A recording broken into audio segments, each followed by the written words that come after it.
শিশু, ছোট একটা শিশু 3 হাত দাড়ি, সে ধীরে আসছে, বাংলাদেশি শিশু ইংরেজিতে কথা বলতেছে, আরবিতে কথা বলছে। আপনি যত রকম আশ্চর্য হবেন। আমাদের এই রাজনীতিতে গত 17 মাসে এমন অতি আশ্চর্য কিছু ঘটনা আমরা দেখেছি। আমরা ছাত্র ছিলাম, ক্লাসরুম থেকে বেরিয়ে আন্দোলন করেছি, 90-এর গণ অভ্যুত্থান হয়েছে, রাজনৈতিক দলগুলি তত্ত্বাবধায়ক সরকার করেছে, তাদের মতো করে নির্বাচন করেছে, ক্ষমতায় গেছে, আর আমরা ক্লাসরুমে ফিরে গেছি। নতুন অধ্যাদেশের মাধ্যমে জুলাইয়ের গণ অভ্যুত্থানকে রাষ্ট্রীয়ভাবে স্বীকৃতি দেওয়ার বার্তা দেওয়া হলেও এর রাজনৈতিক ও আইনি অভিঘাত গভীর। সরকার বলছে এটি আন্দোলনকারীদের সুরক্ষা দেবে, কিন্তু প্রশ্ন থেকেই যায় দায়মুক্তির সীমা কোথায় আর কারা এর আওতায় আসবে। বর্তমান প্রেক্ষাপটে নির্বাচন ব্যবস্থার উপর আস্থার সংকট আরও স্পষ্ট। সুজন সম্পাদক বদিউল আলম মজুমদার বলেছেন, কালো টাকা ও পেশি শক্তির প্রভাব কেবল নির্বাচন নয়, মনোনয়ন প্রক্রিয়াকেই প্রশ্নবিদ্ধ করছে।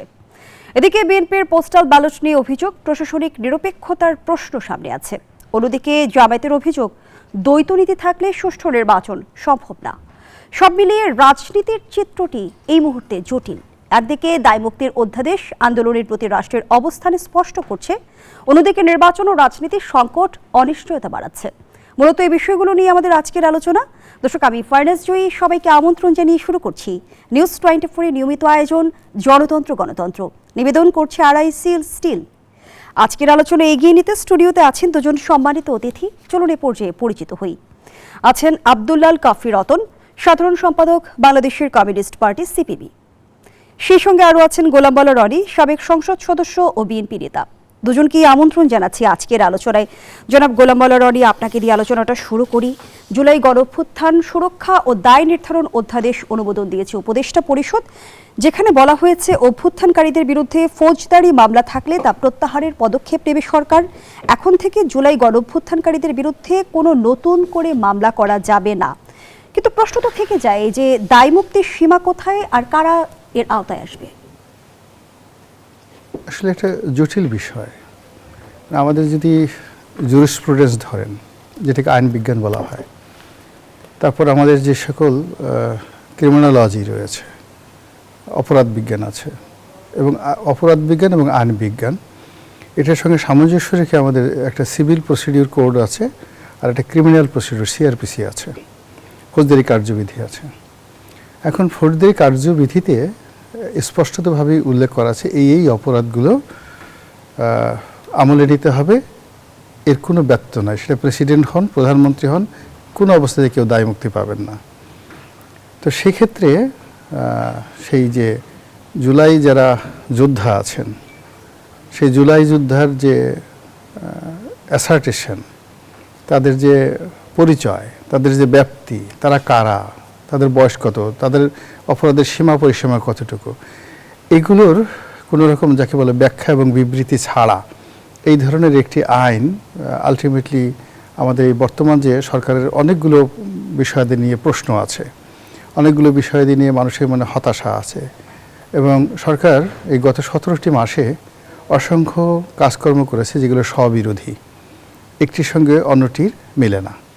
এবং তারা এই যে ইতিপূর্বে যে কমিশনগুলো করেছে, একটা কমিশনের কোনো কার্যকারিতা নাই, অনেকগুলো অধ্যাদেশ তারা করার চেষ্টা করেছে। মানে অ্যাজ এ হোল আমাদের যে একটা সহজ সরল জীবনের যে আমরা আশা করি, বাঙালি কিন্তু খুব যন্ত্রণাময়, খুব কমপ্লেক্স একটা জাতি নয়, একেবারে সহজ সরল একটা জাতি। তখন এই সরকার যে আইন করছে, যে কানুন করছে, আমাদের এই যে জীবনকে জটিল করে তুলেছে। এই যে অধ্যাদেশটি করা হলো, এটা দ্বারা আসলে যাদেরকে উপকার করতে চাচ্ছে তাদের উপকার না হয়ে বরং ক্ষতি হয়ে যাবে। আর যারা এই কাজটি করেছে, তারা এই কাজটি করার ফলে আগামী দিনগুলোতে মানুষের যে যতটুকু আস্থা তাদের উপর এখনও পর্যন্ত আছে, সেই আস্থাটা নষ্ট হয়ে গেল। আর আমাদের যে আইনের একটা চিরন্তন প্রয়োগ রয়েছে, ধরুন আমরা সবাই এই যে ওরা সবাই যেটা বলো যে কোটা বিরোধী একটা বৈষম্য বিরোধী, কোটা বিরোধী একটা আন্দোলন তারা করেছিল। তো সেখানে মুক্তিযোদ্ধাদের এই সুযোগ দেওয়া যাবে না, যারা এই অন্যায় করেছে, 75 15 আগস্ট খুন করেছে, তাদেরকে ইন্ডেমনিটি দেওয়া যাবে না। এই যে বিষয়গুলো আমাদের সমাজে খুব নিন্দিত হয়ে আসছিল, সেই বিষয়গুলোকে পরিবারতন্ত্র থেকে যা কিছু আমরা নিন্দা করে আসছিলাম, কিন্তু গত 17 মাসের সংস্কারের কর্মকাণ্ডে আমার কাছে মনে হলো যে আমরা কোনোটা থেকে বের হতে পারিনি, বরং আমাদের অতীত যে দায়গুলো ছিল, দায়বদ্ধতাগুলো ছিল, অতীতের যে বার্ডেনগুলো ছিল, যেগুলোকে আমরা লাগেজ বলতে পারি, এই বোঝা আমাদের জাতির উপরে নতুন করে আরোপিত হলো এই অধ্যাদেশটির মাধ্যমে। এবং আইন ও সংবিধান বিশেষজ্ঞ ডক্টর স্বাধীন মালিক বলেছেন, বিচার চাওয়ার অধিকারটা হলো আমার 1 নম্বর মৌলিক অধিকার। আপনি বিচার চাইতে পারবেন না, এটা তো কোনো আইন করে বন্ধ করা কখনো সংবিধান সঙ্গত হয় না। এই যে দায়মুক্তি আইনের শাসনের সীমারেখা আসলে কোথায় যেয়ে দাঁড়ায়? প্রথমত হলো যে এটা পরবর্তীতে টিকবে না। এখন এই যে সরকারের এখন আমাদের যে অবস্থা হচ্ছে, এখানে তো একটা মততন্ত্র একটা বিরাট প্রভাব বিস্তার করছে। সরকারের যারা কর্তা ব্যক্তি তারা যে কাজটি করতে চাচ্ছে, even they are not clear and confident যে তারা what they are going to do, তারা আসলে কী করতে যাচ্ছে সেই বিষয়টাই তাদের কোনো স্পষ্ট ধারণা নেই। কতটা তাদের উপকার হবে, কতটা প্রয়োজন, কতটা অপ্রয়োজন। এখন আমাদের এই যে জুলাই যোদ্ধা হিসেবে আপনি যে সেরেনিটিকে গত 17টি মাসে আমরা দেখেছি রাজপথে, তাদেরকে আমরা বিভিন্নভাবে, কেউ ইনকলাব মঞ্চ, কেউ এনসিপি, কেউ সমন্বয়ক, বিভিন্ন নামে, তারপরে পরবর্তী কিংস পার্টি, আমরা তাদেরকে ডিফাইন করার চেষ্টা করেছি, তাদেরকে ওভার রেটিং করার চেষ্টা করেছি, তাদের হাতে রাষ্ট্রের ক্ষমতা তুলে দিতে চেয়েছি, তাদেরকে প্রধানমন্ত্রী বানাতে চেয়েছি। আগামী বহু বছর ধরে একটা নতুন তন্ত্র, নতুন বন্দোবস্ত আমরা তাদের মাধ্যমে প্রতিষ্ঠা করার চেষ্টা করেছি। এখন আজকের এই দিনের বাস্তবতা হলো যে গত 17 মাসে কোনো কিংস পার্টি মানে শির দ্বারা সোজা করে দাঁড়াতে পারেনি, মেরুদণ্ড সোজা করে দাঁড়াতে পারেনি, তছনছ হয়ে গেছে।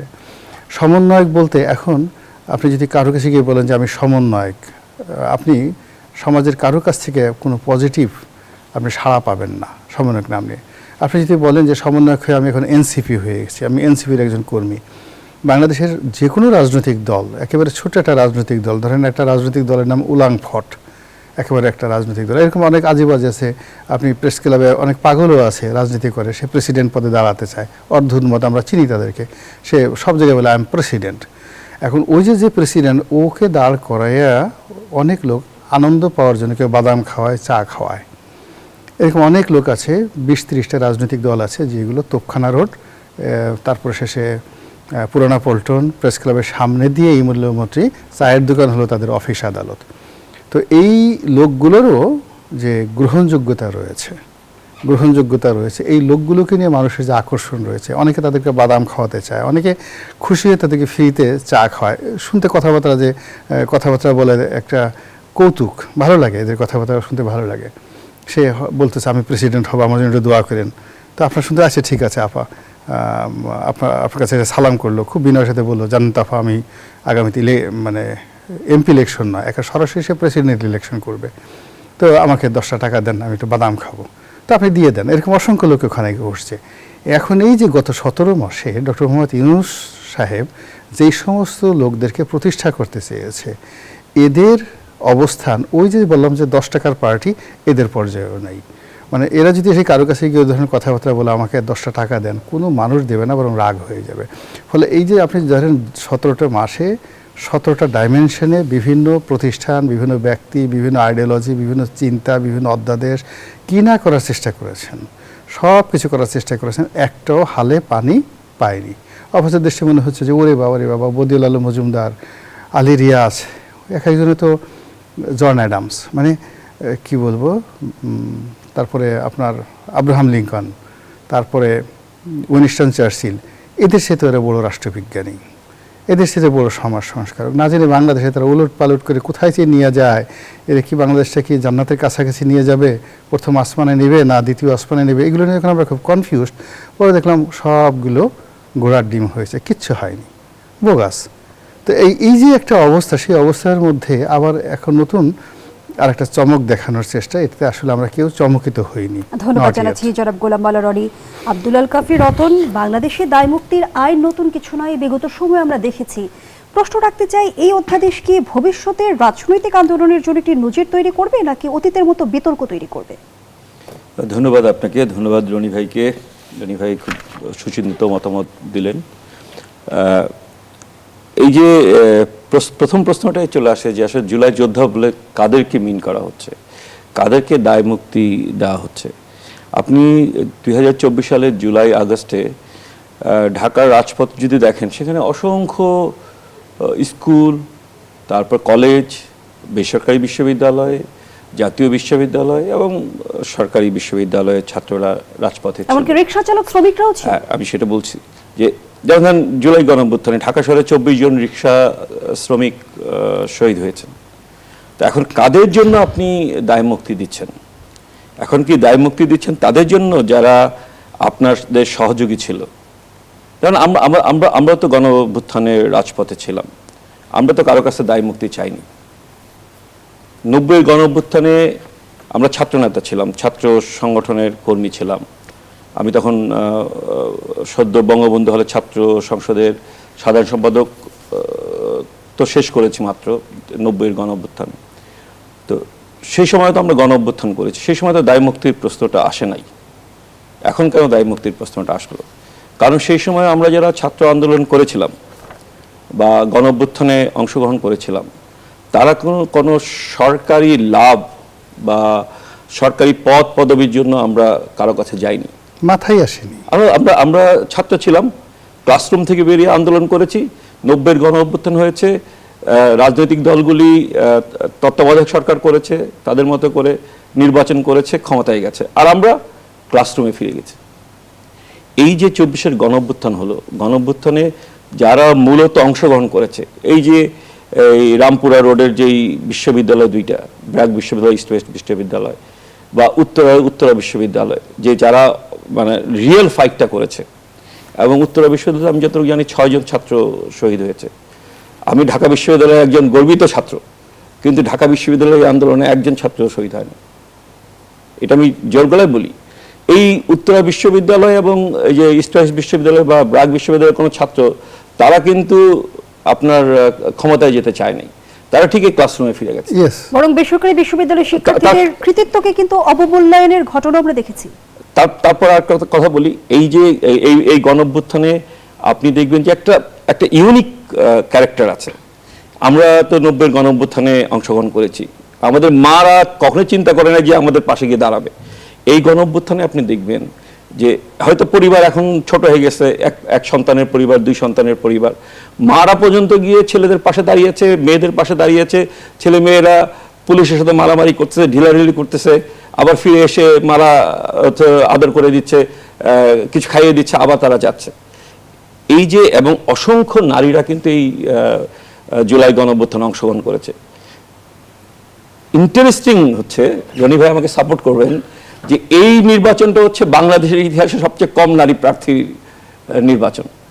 51টি রাজনৈতিক দলের মধ্যে 30টি রাজনৈতিক দলের, হ্যাঁ, যারা আমি তো ঐক্যবদ্ধ কমিশনের আলোচনা ছিলাম, ঐক্যমত্য কমিশনের আলোচনা ছিলাম, সেই আলোচনা যারা কমিটমেন্ট করেছে যে 5% আসনে তারা নির্বাচনে অংশগ্রহণ করবে, তারা একজন নারী প্রার্থীও দেয় নাই। আমরা হয়তো সেই কমিটমেন্ট রাখতে পারিনি, আমাদের সংখ্যাও কম, কিন্তু আমরা দিয়েছি। কিন্তু যারা ক্ষমতায় যাবে বলে মানে রব তুলছে, তারাও কিন্তু কোনো নারী প্রার্থীকে নমিনেশন দেয়নি। যেই প্রশ্নটা আমি ওখানে ছিলাম, যে এই যে তরুণরা অংশগ্রহণ করলো, সেই তরুণরা কেউই তো ইন্ডেমনিটি চায় নাই। আন্দোলন করলে আন্দোলনে ক্যাজুয়ালিটি হবেই। ইন্ডেমনিটি চাইলো কারা? সেটাই তো প্রশ্ন। যারা ক্ষমতা ভোগ করেছে, এই 17 মাস ধরে ক্ষমতা ভোগ করেছে বা 16 মাস ধরে ক্ষমতা ভোগ করেছে। জুলাই যোদ্ধাদের কত শতাংশ আসলে ক্ষমতা ভোগ করেছে? খুবই কম। কোন শতাংশ? এরা আসলে খুবই কম। যাদের কথা বলা হচ্ছে, এই যে রাজনৈতিক দল যারা করলো, যারা একটা নতুন বন্দোবস্ত তৈরি করবে বলেছিল, সেই নতুন বন্দোবস্তের কোনো ডেফিনেশন তৈরি করার আগেই তারা প্রায় বিলুপ্ত হয়ে গেছে। এবং নিশ্চয়ই আপনি অবগত আছেন আব্দুল্লাহ কাফি রতন, নতুন বন্দোবস্তের প্রশ্নটা আজকে মানুষের কাছে হাসির খোরাক, এমন মন্তব্য করেছেন অন্তর্বর্তী সরকারের সাবেক উপদেষ্টা মাহফুজ আলম। এর দায় আসলে কার? তাহলে এই যে বলে নতুন বন্দোবস্তের যে ক্রিয়েটর তো মাহফুজুল আলম। আমার কাছে, আমি রনি ভাই কি বলবেন আমি জানি না, আমার কাছে সেই দিনই নতুন বন্দোবস্তের অপমৃত্যু ঘটেছে, যেই গত বছরের মার্চ মাসে তারা একটা দল করেছে, এনসিপি নাপা। সেই দলের যখন একটা স্টুডেন্টদের দল, তো এটা ছাত্রদের দল, তাদের তো অর্থবিত্ত কম থাকার কথা, তারা ওপেন ধরেন টিএসসির চত্বরে হলো ইফতার পার্টি করতে পারতো, কিন্তু তারা ইফতার পার্টি করেছে কোথায়? 5 তারকা হোটেল। এটা এখন নতুন নাম ইন্টারকন্টিনেন্টাল, আমাদের সময় আমরা শেরাটন বলতাম, সেই ইন্টারকন্টিনেন্টাল সেই টাকাটা খেয়ে দিল। তার মানে তারা তো পুরনো বন্দোবস্তের মধ্যেই নিজেদেরকে আবদ্ধ করে ফেললো প্রথম দিনই, প্রথম মাসেই। মার্চ মাসে তারা দল গঠন করেছে, মানে তার মধ্যে রোজার মধ্যে তারা ইফতার পার্টি করে হচ্ছে মনে করেন যে তাদের যেই সুযোগ ছিল বা যে সম্ভাবনা ছিল সেই সম্ভাবনার তারা অপমৃত্যু ঘটিয়েছে। তো এই যে তারাই তো এখন ইনডেমনিটি চাচ্ছে, যারা যে ছাত্র উপদেষ্টারা ছিল তাদের বিরুদ্ধে তো অনেক অভিযোগ, বিশেষ করে একজন ছাত্র উপদেষ্টার বিরুদ্ধে তো প্রচুর অভিযোগ। তার গ্রামের বাড়িতে তার বিরুদ্ধে ঝাড়ু মিছিল হয়েছে এই গত সপ্তাহে। তার পিতার অধ্যত্ব তো সীমাহীন অধ্যত্ব প্রদর্শন করেছে, ফলে তাদেরই ইনডেমনিটি দরকার হয়েছে।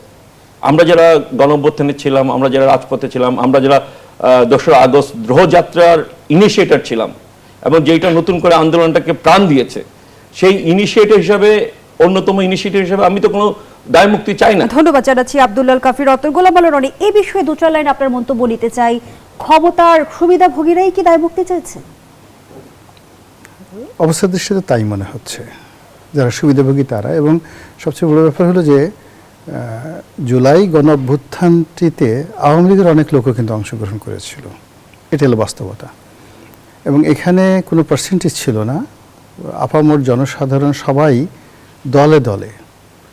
আপনি এখন যদি জুলাই যোদ্ধা বলেন, আমি তো মনে করি যে এই যে ভোটারদের মধ্যে 18, এখন তো 15-13 কোটি ভোটার, তো 15-13 কোটি ভোটারের মধ্যে অল্প কয়েক কোটি ভোটার, ধরেন অন্তত 10 কোটি ভোটার যারা আছেন তারা এই আন্দোলনে সম্পৃক্ত ছিল শারীরিকভাবে, মানসিকভাবে, চিন্তাগতভাবে। আর এখানে মূল যারা রাজনৈতিক দলগুলো আছে, দেশের মেইন স্ট্রিমের সকল রাজনৈতিক দলের যারা নেতৃবৃন্দ রয়েছেন সবাই এটাকে নেতৃত্ব দিয়েছেন যার যার জায়গা থেকে। আর সম্মুখ সারিতে লড়াই করেছেন অ্যাজ এ সোলজার হিসেবে। এরকম মানে উনি যেটা বললেন যে বিভিন্ন আসলে ঢাকা বিশ্ববিদ্যালয় তো একটা শেষ সময় বলে বন্ধ হয়ে গেছে। তারপরে ডিবি হারুন যখন এদেরকে ধরে নিয়ে গেলেন, সবাইকে ধরে নিয়ে গেলেন, তারা তো ডিবি হারুনের কথা মতো তাদের বাবা মা পর্যন্ত সেখানে গিয়ে তারা বিবৃতি দিলেন যে তারা সেখানে নিরাপত্তার জন্য গিয়েছে এবং তারা সেখানে ভালো আছে। ঠিক ওই সময়টাতে যদি প্রাইভেট ইউনিভার্সিটিগুলো আন্দোলনটা না ধরতেন এবং তারা যদি আন্দোলনে ঝাঁপিয়ে না পড়তেন, এবং তার সঙ্গে সঙ্গে কতগুলি স্পট যেমন উত্তরা, সায়দাবাদ, এরপরে আপনার এই যে আমাদের রামপুরার এই অঞ্চলের শিশু, আবার বৃদ্ধ, বনিতা, সমস্ত মানুষ কাঁধে কাঁধ মিলিয়ে কেন যেন তারা মিশে গিয়েছিল। কোনো হিন্দু ছিল না, বৌদ্ধ, খ্রিস্টান কিচ্ছু ছিল না। তো এই যে মানুষগুলো, আপনি কাকে জুলাইয়ের যোদ্ধা বলবেন না বলেন? তো একটা শিশু, একটা কিশোর, এখন এই যে এখানে আপনি দায় মুক্তি দেওয়ার কথা বলে মূলত আসলে এই আন্দোলনের যে একটা স্পিরিট এটাকে নষ্ট করছেন। দ্বিতীয় ব্যাপার হলো আমরা দুর্ভাগা জাতি, যে ডিম পাড়ে হাসে খায় বাঘ ডাসে, এটা অনেক কথা। এই জাতির ভাগ্যে সবসময় এই ঘটনা ঘটে।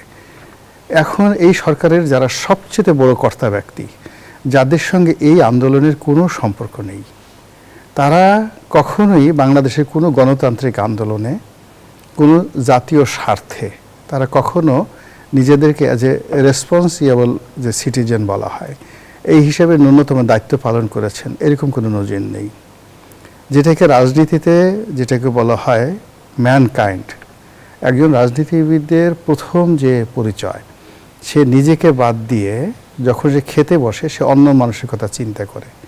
এই ধরনের কোয়ালিটি আছে 100 জনের মধ্যে একজন। তো এই যে রাজনীতিতে যারা রাজনীতিবিদ, আপনি যতই কথা বলেন না কেন, খাবার টেবিলে বসেই সে অন্য মানুষের কথা চিন্তা করে, ঘুমাতে গিয়ে অন্য মানুষের কথা চিন্তা করে। ওর সঙ্গে তার যদি এডুকেশন, তার পোর্টফোলিও থাকে, তখন সেটা আস্তে আস্তে বাড়তে থাকে। কিন্তু এখন ক্ষমতার কেন্দ্রে যে সমস্ত লোকজন আছেন তারা অবশ্যই অন্য মানুষের কথা চিন্তা করেছে। সার্বিক রাজনীতির চিত্রটা যদি আমরা বুঝতে চাই জনাব গোলাম মাওলা রনি, রাজনীতিটাই কি রাজনীতিবিদদের দখলে রয়েছে বা তাদের হাতে আছে? আমি সেই প্রশ্নটি আপনার কাছে রেখে বিরতিতে যেতে চাই। দর্শক, গণতন্ত্রের এই পর্যায়ে একটা বিরতি নিচ্ছি। আবার আমন্ত্রণ, আপনারা দেখছেন নিউজ 24 এর নিয়মিত আয়োজন গণতন্ত্র। নিবেদন করছে আড়াই সিল স্টিল। আমরা আবারও ফিরছি আলোচনায়। জনাব গোলাম মোল্লা রনি, যে প্রশ্নটি রেখে বিরতিতে গিয়েছিলাম, রাজনীতির তো আমরা নানা বাক পরিবর্তন হতে দেখলাম, কিন্তু রাজনীতিতে গুণগত পরিবর্তন কতটা এসেছে, কিংবা রাজনীতির নিয়ন্ত্রক এখন কারা? প্রথমত রাজনীতির কোনো গুণগত পরিবর্তন আসেনি, বরং 17 মাস আগে রাজনীতির যতটুকু রিদম ছিল, শব্দ ছিল, তাল ছিল, লয় ছিল, স্বপ্ন ছিল, তারপরে আহ্লাদ ছিল, সেই পুরো জিনিস এখন হাহাকারের মানে করোনা আক্রান্ত হয়ে গেছে। এখন আমাদের মধ্যে রাজনীতিবিদদের মধ্যে অশ্রদ্ধা, অবিশ্বাস, একে অপরকে আক্রমণ করা, একে অপরকে ঠকানো এবং সবাইকে বঞ্চিত করে নিজের স্বার্থ লাভ করার জন্য যে মানে যাকে বলে প্রচণ্ড রকমভাবে দৌড়াচ্ছে, আর দৌড়াতে গিয়ে তার আশেপাশে সবাইকে সে আঘাত করে সে ফেলে দিচ্ছে। এরকম পরিস্থিতি আমি যতদিন যাবত এই রাজনীতিটা দেখছি ততদিন দেখিনি এই সময়টার মধ্যে। 2 নম্বর হলো যে এই গত 17টি মাসে এমন কতগুলো দৃশ্য আমরা দেখেছি, যে দৃশ্য যেমন ধরুন হঠাৎ করে যদি ধরুন আজ যে শিশুর জন্ম হলো, আপনার চোখের সামনে হঠাৎ করে দেখলেন যে ওর মুখে 3 হাত দাড়ি হয়ে গেছে। শিশু, ছোট একটা শিশু, 3 হাত দাড়ি, সে ধীরে আসছে, বাংলাদেশি শিশু ইংরেজিতে কথা বলতেছে, আরবিতে কথা বলছে। আপনি যত রকম আশ্চর্য হবেন। আমাদের এই রাজনীতিতে গত 17 মাসে এমন অতি আশ্চর্য কিছু ঘটনা আমরা দেখেছি। ওইরকম একটা নবজাতক যদি হঠাৎ করে বিরাট দাড়ি মোষ সহকারে এসে আপনার সামনে এসে আপনাকে নীতি কথা শোনায়, সব কিছু শোনায়, ওইরকম একটা অবস্থা তৈরি হয়েছে। আমরা এই সময়টিতে এসে এমন ভয় পাওয়া শুরু করছি, আমাদের সবাইকে ভীত সন্ত্রস্ত। হঠাৎ করে কোনো মানুষের মধ্যে যদি খরগোশকে দেখে বাঘের আতঙ্ক শুরু হয়ে যায়, কোনো একটা মানুষ যদি দেখা যাচ্ছে একটা ইঁদুরকে দেখে সে যদি সিংহের মতো ভয় পাওয়া শুরু করে, এই যে সামাজিক একটা বিবর্তন, মনস্তাত্ত্বিক একটা পরিবর্তন আমাদের এই সমাজে গত 17 মাসে সেই জিনিসগুলো হয়ে গেছে। এরপরে আমাদের যে অভাবটা কি, আমাদের যে প্রয়োজনটা কি, আমাদের কালকে যে কি হবে, আমাদের জীবনের যেটা ছন্দ, তাল, লয়, গতি, জীবনের যে আমরা জীবনটাকে একটা রেল লাইন যদি বলি, সেই রেল লাইনের উপর আমরা বসে আছি, কিন্তু আমরা জানি না আমাদের গন্তব্য কোথায়। সব মিলিয়ে আমাদের জাতীয় জীবন, অর্থনীতি, রাজনীতি, ধর্ম সব কিছু তছনছ হয়ে গেছে। ওই যে মাহফুজ আনাম সাহেব খুব সুন্দর করে বলছে যে এখানে বাক স্বাধীনতা দূরের কথা, প্রাণে বেঁচে থাকাই তো দায় হয়ে গেছে। রাজনীতির কথা কি বলবো, মানে সরেয়া থেকে একেবারে মানে র পর্যন্ত, বৈষ্ণব র পর্যন্ত এই মুহূর্তে মানে এক নাগারে বলে যেতে পারবে আমি এরকম কোনো বাঙালি দেখি না। সব ভুলে গেছে, বিশ্বাস করেন, ABCDও ভুলে গেছে অনেকে, সরেয়া ক খ সব কিছু ভুলে গেছে। রাজনীতি আমাদেরকে আমার নতুন করে এই যে এখন যারা আছে তাদের কাছে গোলাম মোল্লা রনি। আব্দুল্লাহ কাফি, সুজন সম্পাদক বদিউল আলম মজুমদার বলেছেন, বর্তমানে নির্বাচনী অঙ্গন ও রাজনৈতিক দলগুলোতে কালো টাকার প্রভাব ও পেশি শক্তি নির্ভর রাজনীতি ব্যাপকভাবে বিস্তার লাভ করেছে। অনেক ক্ষেত্রেই দীর্ঘদিন দলের সঙ্গে যুক্ত থেকেও বিপুল অর্থ দিতে না পারায় মনোনয়ন বঞ্চিত হওয়ার ঘটনাও ঘটছে, যা রাজনৈতিক দলের ভেতরের দুর্নীতির চিত্র স্পষ্ট করে। তাহলে আসলে সৎ কিংবা ত্যাগীরা রাজনীতিতে কিভাবে টিকে থাকবে? আবারও কি আমরা মনোনয়ন বাণিজ্যের যুগেই ফিরে গেলাম? এটা বদিউল আলম মজুমদারের আবিষ্কার নিশ্চয়ই না। এটা তো গত 15 বছর শেখ হাসিনার যে 15 বছর শাসন, তার আগের শাসন আমরা সবসময় দেখেছি যে মনোনয়ন বাণিজ্য একটা বড় বিষয়, এবং রাজনৈতিক দলগুলির নেতৃবৃন্দের, বিশেষ করে বর্জুয়া রাজনৈতিক দলগুলির নেতৃবৃন্দের এটা একটা মানে বড় ব্যবসা। সেটা শুধুমাত্র যে জাতীয় সংসদ নির্বাচনের ক্ষেত্রে তা না, সেটা উপজেলা বলেন, ইউনিয়ন পরিষদ বলেন, কিংবা জেলা পরিষদ বলেন, সর্বত্র একটা মনোনয়ন বাণিজ্য। এবং এইটা দলের ফান্ডের নামে না হয়, কিন্তু এই দলের ফান্ডে যায় কিনা জানি না, কারণ নির্বাচন কমিশনে যে দলগুলি যে হিসাব দেয় তাতে তো এই শত শত কোটি টাকার কোনো হিসাব নাই। হায়েস্ট হিসাব থাকে হচ্ছে 10, 12, 15 কোটি টাকার হিসাব থাকে। তো ফলে এই আমরা যে গণঅভ্যুত্থানটা করলাম, শেখ হাসিনার যে 3টা নির্বাচন, 2014 সালে 5 জানুয়ারি নির্বাচন, 2018 সালে 30 ডিসেম্বরের নির্বাচন, 2024 সালে 7 জানুয়ারি নির্বাচন, এই প্রত্যেকটা নির্বাচনেই তো আপনার উনি যেই কথাগুলি বলল সেইগুলি আমরা দেখেছি। পেশি শক্তি, কালো টাকা, ধর্মের অপব্যবহার, প্রশাসনিক কারসাজি। তো এই যে গণঅভ্যুত্থানটা হলো তার প্রধান লক্ষ্যটা কী ছিল? যে জনগণের ম্যান্ডেট দেওয়ার যে ক্ষমতা আর জনগণের সম্মতি প্রদানের যেই অধিকার, সেই অধিকার ফিরিয়ে দিতে হবে। এখন কি বলে আপনার বদিউল আলম সাহেব, তিনি তো নির্বাচন সংস্কার কমিশনের প্রধান ছিলেন, তিনি ঐক্যমত্য কমিশনেরও একজন গুরুত্বপূর্ণ সদস্য ছিলেন। তিনি বলুন যে এই গত 16 মাসে দৃশ্যমান এমন কি পরিবর্তন তারা করেছেন যাতে নির্বাচনটা আপনার হচ্ছে এই কালো টাকা মুক্ত, পেশি শক্তি মুক্ত। এবং সেই সঙ্গে আমরা নির্বাচন প্রক্রিয়া নিয়েও কিন্তু নানা অভিযোগ দেখছি। প্রবাসী পোস্টাল ব্যালটে অনিয়মের অভিযোগ, ইসির কাছে ব্যাখ্যা দাবি করেছে বিএনপি, এবং কোথাও কোথাও এখনই ভোটিং শুরু হয়ে গেছে এমন মন্তব্য করেছেন বিএনপি স্থায়ী কমিটির সদস্য সালাউদ্দিন আহমদ। পুরো প্রক্রিয়াকে প্রশ্নবিদ্ধ করছে কিনা আমি সেই প্রশ্ন আপনার কাছে রেখে যেতে চাই। আবারও বিরতির সময় হয়েছে, বিরতি নিয়ে বিস্তারিত শুনবো। দর্শক, জনতন্ত্র গণতন্ত্রের এ পর্যায়ে আবারও বিরতি নিচ্ছি। আবারও আমন্ত্রণ, দেখছেন জনতন্ত্র গণতন্ত্র। আমরা আবারও ফিরছি আলোচনায়। জনাব আব্দুল আল কাফি রতন, যে প্রশ্নটি রেখে বিরতিতে গিয়েছিলাম, প্রবাসী পোস্টাল ব্যালটে অনিয়মের অভিযোগ, ইসির কাছে ব্যাখ্যা দাবি করেছে বিএনপি, এবং বিএনপি স্থায়ী কমিটির সদস্য সালাউদ্দিন আহমদ বলেছেন কোথাও কোথাও এখনই ভোটিং শুরু হয়ে গেছে। অভিযোগ অনিয়মের নিষ্পত্তি না হলে পোস্টাল ব্যালট কি বৈধতা হারাবে? না, পোস্টাল ব্যালট তো একটা দীর্ঘদিনের একটা মানে আমাদের চাওয়া। যারা আমাদের দেশে প্রবাসীরা, আমাদের যারা রেমিটেন্স আর্নার এবং আমাদের কি বলে অর্থনীতির চালিকা শক্তি, এবং যে গার্মেন্টসের সাথে যদি আপনি কি বলে আমার প্রবাসী শ্রমিকদের তুলনা করেন, আমাদের গার্মেন্টস $45 বিলিয়ন আয় করে, তার মধ্যে আবার ব্যাক টু ব্যাক এলসির মাধ্যমে হলো চলে যায় অনেক 10% থাকে, 13 বিলিয়ন হয়তো বা 13-14 বিলিয়ন হয়, কিন্তু আমাদের যারা রেমিটেন্স পাঠায় 100%, এবং এটা হলো 20-25 বিলিয়ন ডলার। সো এই লোকগুলি অনেক দিন ধরে তাদের ভোটিং রাইটস চাচ্ছিল, এবং অনেকে কিন্তু অনেক বছর থাকে, হ্যাঁ, বছরের পর বছর ধরে তারা হলো বিদেশে থাকে। এমন অনেক আছে যারা মিডল ইস্টে আছে 20 বছর, 30 বছর, 40 বছর ধরে আছে। এমন আমার বাড়ি কুমিল্লা, এবং আমার বাড়ি গ্রামের প্রচুর মানুষ মধ্যপ্রাচ্যে আছে, মালয়েশিয়া আছে, এবং ধরেন শহীদপুর মাদারীপুরের অনেক মানুষ ইটালিতে আছে, প্রায় 10 লক্ষ মানুষ ইটালিতে আছে। তো এদের তো ভোটিং রাইট দরকার, কিন্তু দেখেন এই যে মানে এই যে ব্যালট মানে পোস্টাল ব্যালট, এটা বিদেশিদের জন্য। আবার দেশেও যারা হলো মানে স্থানান্তর যারা আছেন তাদেরও তো ভোটিং রাইটস থাকা দরকার, তাদেরও মানে পোস্টাল ব্যালটে ভোট দেওয়ার সুযোগ দেওয়া উচিত।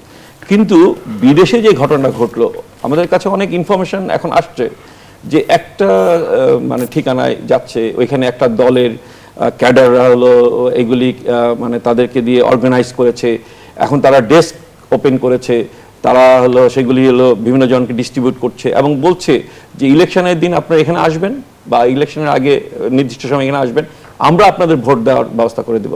এবং যে ওটিপি, তারপর যেই প্রসেসের মধ্যে যে অ্যাপস ইউজ করা, সেই অ্যাপস ইউজ তো আমাদের দেশে, আমাদের হয়তো অনেক যারা প্রবাসী যারা আছেন বিশেষ করে মধ্যপ্রাচ্যে, আমাদের সৌদি আরবে তো শুনি 50 লক্ষ বেশি মানুষ থাকে। তো এদেরকে কিন্তু মানে জামাত ইসলামের সাথে কিন্তু একটা সম্পর্ক অন্যভাবে তৈরি হয়েছিল। যেমন ইসলামী ব্যাংকের যে রেমিটেন্স কালেক্টিং ব্রাঞ্চ যেগুলো আছে, সেগুলির মধ্যে তাদের একটা কানেকশন আগে থেকে আছে। সেই কানেকশনগুলি ইউজ করে মানে আপনার এই যে পোস্টাল ব্যালট প্রসেস, এটাকে কারাপ্ট করে ফেলা হয়েছে। তা আমরা যেই আমাদের দেশের মানুষ যে আকাঙ্ক্ষা থেকে এটা করতে চেয়েছিল, বা আমরা দল হিসাবে কমিউনিস্ট পার্টি এই পোস্টাল ব্যালটের পক্ষে আমরা ছিলাম, এখন দেখা যাচ্ছে এটা তো সাপে কি বলে বয় সাপ হয়ে গেছে। ধন্যবাদ জানাচ্ছি জনাব আব্দুল আল কাফি রতন। এই জিনিসটা যদি কারাপশন দূর করা না যায়, আমি মনে করি এটা বাতিল করা। ধন্যবাদ জানাচ্ছি জনাব গোলাম মাওলা রনি। 24 গণঅভ্যুত্থানের পর আমরা তো ভিন্ন বাস্তবতা দেখব বলে স্বপ্ন দেখেছিলাম, তারপরেও কি নির্বাচনে কারসাজি কিংবা কারচুপির পুরোপুরি সম্ভাবনা উড়িয়ে দেওয়া যাচ্ছে? আমাদের ভয় হচ্ছে কি, অতীতে যে কারচুপিগুলো হলো বা হতো, ওইরকম সমপর্যায়ে যদি কোনো কারচুপি হয় তাহলে হয়তো আমরা আমাদের অভিজ্ঞতা দিয়ে ওইগুলো মোকাবেলা করতে পারবো।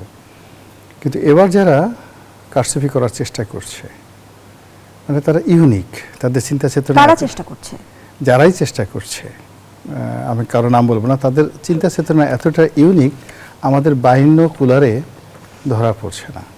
এই যে ধরুন পোস্টাল ব্যালট নিয়ে যে ঘটনাটা ঘটলো, এটা ধরা না পড়লে বিশ্বাস করেন আমার মাথায় যদি 1 ঘন্টা কেউ হাতুড়ি দিয়ে পিটাতো, আমাকে এটা কেউ বুঝাতে পারতো না যে হাউ ইট ইজ পসিবল। এবং এখানে বিন্যাস নিয়েও কিন্তু এক ধরনের অভিযোগ আছে। রাইট। এবার প্রতীক বিন্যাসে যে ঘটনাগুলো ঘটছে, কোথায় যে ধানের শীষ, নৌকা তো নাই, ধানের শীষ খুঁজে পেতে যে মানুষ যারা ভোট দিতে যাবে তাদের খুব কষ্ট হবে। হয় আছে এখানে হাত পাখা, তারপরে শাপলাকলি কিংবা হাত মানে যাকে বলে দাড়িপাল্লা, 1 মিনিটের সামনে মানুষ পেয়ে যাবে। তো এই যে একটা ম্যাটিকুলাস ডিজাইনে ব্যালট পেপার ছাপা হলো, তারপরে এই যে পোস্টাল ব্যালট ডিস্ট্রিবিউশন থেকে শুরু করে যা কিছু হলো, আরও যে কত সারপ্রাইজ আমাদের জন্য অপেক্ষা করছে একমাত্র আল্লাহ রাব্বুল আলামিন বলতে পারেন। পাল্টাপাল্টি অভিযোগ তো চলছে, বিএনপির তরফ থেকে যখন পোস্টাল ব্যালটটি অভিযোগ করা হচ্ছে, তখন জামায়াতের তরফ থেকে অভিযোগ করা হচ্ছে যে নির্বাচন কমিশন দ্বৈত নীতি অবলম্বন করছে। এখন হয় কি, বিএনপিকে আপনি এই অর্থে মলম পার্টি বলতে পারেন। মলম পার্টি বলতে পারেন হয় কি, বিএনপি একজন ধরেন অনেকে যে আছে না, মলম বিক্রি করে টাস করে হাতে একটু লাগাই দেয়, দেখেন সঙ্গে সঙ্গে বিষ ব্যথা কমে গেল, একটু উত্তেজনা আসলো, ঘ্রাণ আসলো, এরকম। তো বিএনপির সাথে সরকারের যারা কর্তা ব্যক্তি যে কাজগুলো করছে, এটা দৃশ্যত উত্তেজনা তৈরি হচ্ছে। যেমন আজকে তারেক রহমান সাহেবের সাথে সপরিবারে দেখা হলো ডক্টর মোহাম্মদ ইউনূসের সঙ্গে, তার কন্যা সহ, আর তারেক রহমান সাহেবের কন্যা। হ্যাঁ, শেষ করি। কিন্তু এতে কিন্তু বিএনপির কোনো রাজনীতির উপকার হলো না, কিন্তু কালকে থেকে এটা নিয়ে জামাত কিন্তু খোঁটা দিতে থাকবে। আর অন্যদিকে জামাত যেটা করলো, অর্থাৎ যে পোস্টাল ব্যালটে যদি জামাত এটার কারসাজি করে থাকে, তাতে কিন্তু বিএনপির সর্বনাশ ঘটে গেছে। ধন্যবাদ জানাচ্ছি। আমরা আমাদের আয়োজনের একেবারেই শেষ পর্যায়ে, দর্শক এখানেই শেষ করছে জনতন্ত্র গণতন্ত্রের আজকের আয়োজন। ধন্যবাদ এতক্ষণ আমাদের সাথে থাকার জন্য।